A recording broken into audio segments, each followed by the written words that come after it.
Pemerintah bersama Komisi 11 DPR RI menyepakati rancangan undang-undang tentang Pusat Finansial Internasional Indonesia atau RUU PFII untuk dibawa ke sidang paripurna DPR untuk disahkan menjadi undang-undang.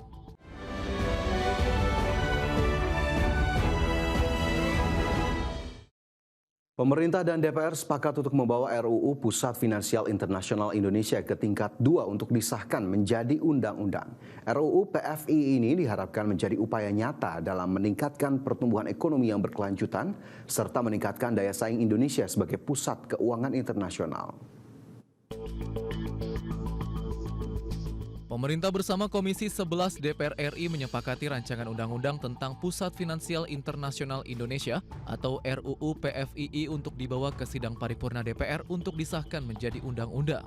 Ketua Komisi 11 Misbahun mengungkapkan seluruh fraksi telah menyetujui RUU PFII untuk dibawa ke tingkat 2 sesuai mekanisme yang berlaku. Setelah mendengarkan pandangan mini fraksi-fraksi di atas sebelumnya telah disampaikan, dapat kita simpulkan bahwa ke-8 fraksi di Komisi 11 DPR RI telah menyetujui RUU tentang PFII. Untuk itu selanjutnya dibawa pada tingkat pembicaraan tingkat 2 dalam rapat paripurna DPR RI. Ketua Panja RUU PFII sekaligus Wakil Ketua Komisi 11 DPR RI Muhammad Hekal mengungkapkan draft RUU PFII yang telah disepakati di tingkat pertama Komisi 11 DPR RI terdiri dari 10 bab dan 73 pasal. Panja berharap dengan diundangkannya RUU Pusat Finansial Internasional Indonesia ini dapat menjadi upaya nyata dalam meningkatkan pertumbuhan ekonomi yang berkelanjutan serta meningkatkan daya saing Indonesia sebagai pusat keuangan internasional. Kami berharap dengan diundangkannya RUU tentang PFII dapat menjadi upaya nyata dalam meningkatkan pertumbuhan ekonomi yang berkelanjutan, pemerataan pembangunan, perluasan lapangan kerja, serta pendalaman dan diversifikasi perekonomian nasional sekaligus sebagai bentuk kontribusi yang efektif terhadap sektor keuangan guna mewujudkan kesejahteraan seluruh rakyat Indonesia sebagaimana diamanatkan dalam Pancasila dan Undang-Undang Dasar Negara Republik Indonesia tahun 1945. Seperti diketahui, Komisi 11 DPR RI mulai membahas RUU PFII sejak 2 Juli 2026 melalui rapat kerja bersama pemerintah. Pembahasan RUU PFII merupakan tindak lanjut amanat pasal 248A Undang-Undang Nomor 4 Tahun 2026 tentang perubahan atas Undang-Undang Nomor 4 Tahun 2023 tentang penguatan dan pengembangan sektor keuangan. Jakarta, Tim Liputan IDX Channel. Menteri Keuangan Purbaya Yudi Sadewa mengungkapkan Pusat Finansial Internasional Indonesia dirancang bukan sekadar menjadi pusat aktivitas jasa keuangan, melainkan instrumen strategis untuk menghubungkan Indonesia dengan ekosistem keuangan internasional. Menurut Purbaya, pembentukan PFII juga merupakan amanat Undang-Undang Nomor 4 Tahun 2026 tentang perubahan atas Undang-Undang Nomor 4 Tahun 2023 mengenai pengembangan dan penguatan sektor keuangan. Nantinya Pusat Finansial Internasional Indonesia akan memfasilitasi pembiayaan sektor real, proyek strategis nasional, pembiayaan infrastruktur, pembiayaan iklim, dan pembiayaan berkelanjutan. Pemerintah menilai peningkatan akses pembiayaan tersebut akan mendorong investasi produktif, menciptakan lapangan kerja, serta memperkuat pertumbuhan ekonomi.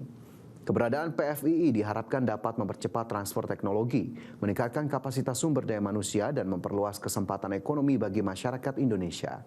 RUU PFII juga memuat berbagai fasilitas untuk meningkatkan daya tarik investasi, mulai dari insentif perpajakan, kepabeanan, golden visa, keimigrasian, ketenagakerjaan, perizinan, serta residensi.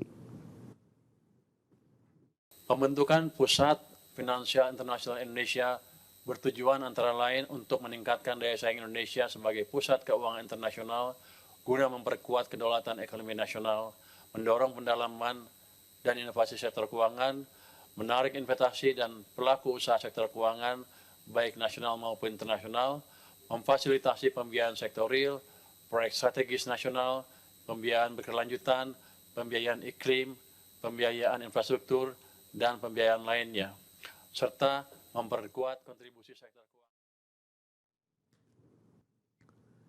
Indonesia dan China kembali memperkuat kemitraan strategis khususnya di sektor perdagangan dan investasi berkelanjutan. Di mana investasi China di Indonesia senilai sekitar 2,5 miliar dolar Amerika yang diarahkan untuk mendukung pengembangan sektor industri strategis hingga memperkuat rantai pasok perdagangan kedua negara. Di sela-sela rangkaian agenda pembentukan World Artificial Intelligence Cooperation Organization atau WICO di Shanghai, China, Menteri Koordinator Bidang Perekonomian Erlangga Hartarto melakukan pertemuan bilateral dengan Menteri Luar Negeri Republik Rakyat China Wang Yi serta Menteri Perdagangan Wang Wentao. Pertemuan ini menjadi momentum penting untuk memperkuat kemitraan strategis Indonesia-Tiongkok di tengah dinamika ekonomi global dan pesatnya perkembangan teknologi. Bersama Menteri Luar Negeri Wang Yi, Indonesia fokus penguatan kerjasama ekonomi, perdagangan, investasi, pengembangan industri berbasis teknologi hingga kolaborasi di bidang artificial intelligence atau AI. Bilateral meeting dengan Menteri Perdagangan China, MOFCOM, yaitu Wang Wentao, di mana mengevaluasi dari kerjasama industri dan perdagangan, termasuk di dalamnya terkait dengan kerjasama di bidang digital. Indonesia sendiri dengan China, trade-nya tahun lalu mencapai 160 miliar, yaitu trade terbesar, dan investasi China ke Indonesia tahun kemarin yang langsung dari China adalah 7 billion, sedangkan yang melalui Hong Kong 10 billion.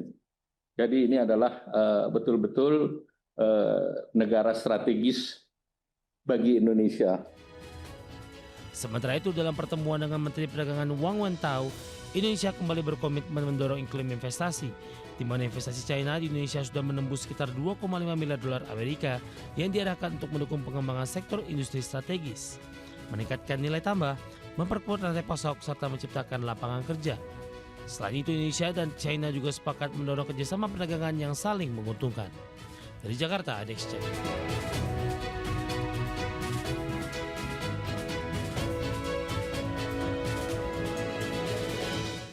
Selanjutnya, pemirsa, pemerintah Indonesia dan Swiss memperkuat kerjasama strategis di sektor mineral dan logam.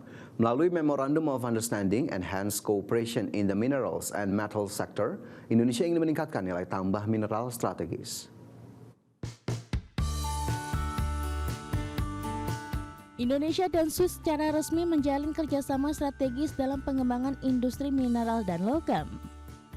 Melalui penandatanganan Memorandum of Understanding atau MOU, Indonesia dan Swiss sepakat untuk memperkuat kerjasama Engaged Cooperation in the Mineral and Metal Sector. Menteri Investasi dan Hilirisasi sekaligus CEO Danantara Rosan Roslani menyampaikan kerjasama Indonesia dan pemerintah Swiss ini menjadi momentum yang sangat penting dalam memperingati 75 tahun hubungan diplomatik dalam penguatan kemitraan kedua negara, sekaligus mendukung pengembangan investasi hilirisasi yang berkelanjutan. CEO Danantara ini juga menambahkan kerjasama Indonesia dan Swiss tersebut sejalan dengan agenda transformasi ekonomi nasional melalui hilirisasi sumber daya alam. Di mana Indonesia memiliki sumber daya mineral yang melimpah yang bisa menciptakan nilai tambah dan memperkuat daya saing industri nasional melalui hilirisasi. Sementara itu, Swiss merupakan mitra yang ideal dengan keunggulannya di bisnis teknologi, inovasi, berkelanjutan, pembiayaan, dan akses pasar global. The global energy transition is accelerating, creating growing demand for strategic minerals and metals. In this journey, Switzerland is an ideal partner for us. Switzerland brings world-class expertise in technology, innovation, sustainability, finance, logistics, and global market access. Indonesia brings resources, scale, and opportunities for a long-term growth. Please convey my warm regard to President Parmelang and appreciation to SICO for bringing this MOU to signature so swiftly. Di sisi lain, pemerintah terus mendorong peningkatan nilai tambah mineral strategis melalui pengembangan industri pengolahan dan manufaktur berteknologi tinggi termasuk ekosistem baterai kendaraan listrik, energi terbarukan, dan industri hijau. Tim Liputan IDX Channel.